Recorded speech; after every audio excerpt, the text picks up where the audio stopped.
बॉलीवुड की मशहूर एक्ट्रेस दिशा पाटनी इन दिनों चर्चा में हैं, लेकिन इस बार वजह उनकी फिल्में या उनके लुक्स नहीं, बल्कि एक खतरनाक गैंग की ओर से उनके परिवार पर हुआ हमला है।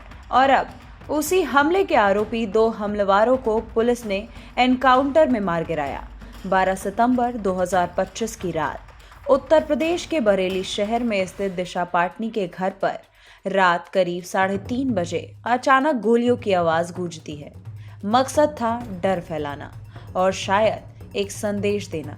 2 बाइक सवार हमलावर आए और 8 से 10 राउंड फायरिंग कर मौके से फरार हो गए। गनीमत रही कि इस मामले में किसी को चोट नहीं आई। दिशा उस वक्त मुंबई में थी, लेकिन उनके पिता जगदीश सिंह पाटनी, जो कि एक रिटायर्ड पुलिस अधिकारी हैं, घर पर मौजूद थे। हमले के तुरंत बाद बरेली पुलिस अलर्ट हो गई और जांच शुरू कर दी। जांच में जो सामने आया वो और भी चौंकाने वाला था। इस मामले की जिम्मेदारी ली कुख्यात गैंगस्टर गोल्डी बरार और रोहित गोदारा गैंग ने। इनका दावा था कि दिशा पाटनी की बहन खुशबू पाटनी ने किसी धार्मिक संत के खिलाफ टिप्पणी की थी, जिससे सनातन धर्म की भावनाएं आहत हुईं और यही बना इस मामले की वजह। Social media post, CCTV footage और इलेक्ट्रॉनिक सर्विलांस की मदद से एसटीएफ ने हमलावरों की पहचान की। रविंद्र उर्फ कल्लू हरियाणा के रोहतक से और अरुण सोनीपत से, दोनों गैंग के एक्टिव शूटर थे। 17 सितंबर की सुबह गाजियाबाद के ट्रॉनिका सिटी इलाके में एसटीएफ और दिल्ली पुलिस की स्पेशल सेल ने इन दोनों को ट्रैक कर लिया। पुलिस ने चारों तरफ से घेराबंदी की, लेकिन जब आत्मसमर्पण का मौका दिया गया तो आरोपियों ने जवाब में फायरिंग शुरू कर दी। पुलिस ने भी जवाबी कार्रवाई की और कुछ ही देर में दोनों हमलावर जमीन पर गिर चुके थे।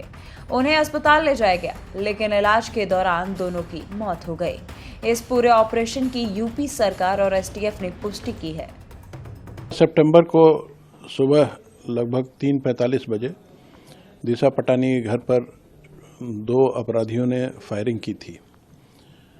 इसके बारे में माननीय मुख्यमंत्री जी के स्पष्ट निर्देश प्राप्त हुए थे कि इस प्रकार के जनता में खौफ पैदा करने वाले अपराधियों को तत्काल कानून के दायरे में लाया जाए। माननीय मुख्यमंत्री जी के स्पष्ट निर्देश हैं कि क्राइम के प्रति जीरो टॉलरेंस की नीति होनी चाहिए।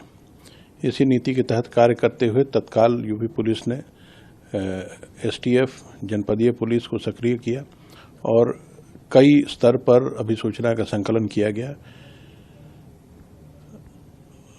आसपास के आने जाने वाले रूट्स पर सीसीटीवी फुटेजेस निकाले गए, धरातल पर अभिसूचना संकलन किया गया, तकनीकी विश्लेषण किए गए। साथ ही आसपास के अन्य प्रदेशों में भी जो क्राइम रिकॉर्ड्स थे उनके क्राइम ब्रांच से प्राप्त कर फोटोग्राफ्स की मैचिंग कराई गई और इन अपराधियों को पहचाना गया। इनकी पहचान रविंद्र और अरुण के रूप में हुई। इसके अलावा ये भी जानकारी हुई कि 2 अन्य अपराधियों को रेकी के लिए इस्तेमाल किया गया था, उनकी ही पहचान कर ली गई है। फायर करने वाले इन 2 अपराधियों के बारे में ये भी जानकारी हुई कि ये गोल्डी बरार गैंग के लिए काम करते हैं। गोल्डी बरार ने इस घटना की जिम्मेदारी सोशल मीडिया के माध्यम से ली थी, जो सभी मीडिया चैनल्स द्वारा दिखाई भी गई थी।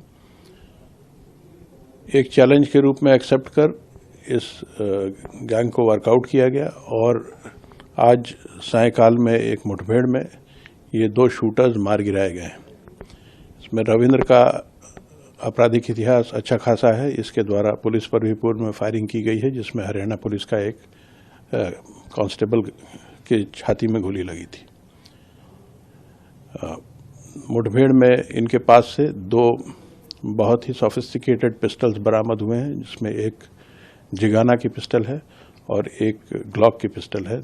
साथ ही बड़ी संख्या में 9mm के कारतूस भी बरामद हुए।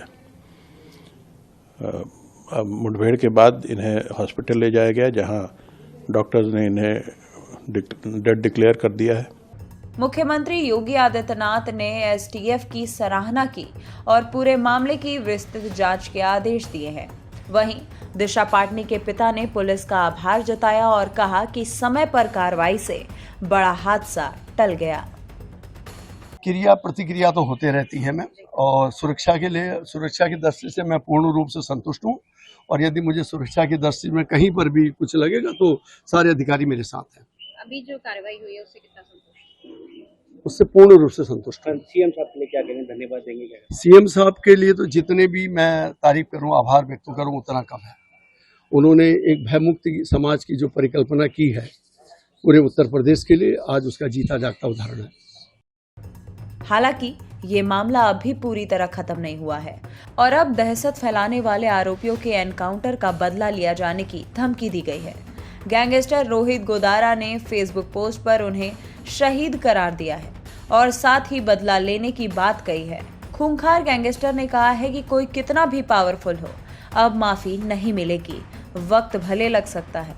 गोदारा ने आगे लिखा, ये जितने भी सनातन धर्म का नाम लेकर घूम रहे हैं, ये सिर्फ अपनी रोटी सेक रहे हैं। ये एनकाउंटर नहीं, सनातन की हार हुई है। धर्म के लिए लड़ने वालों को इस हिंदुस्तान में मार दिया जाता है। अगर तुम इतने सच्चे हो तो उठाओ मुद्दा, हमारे शहीद भाइयों को दिलाओ इंसाफ।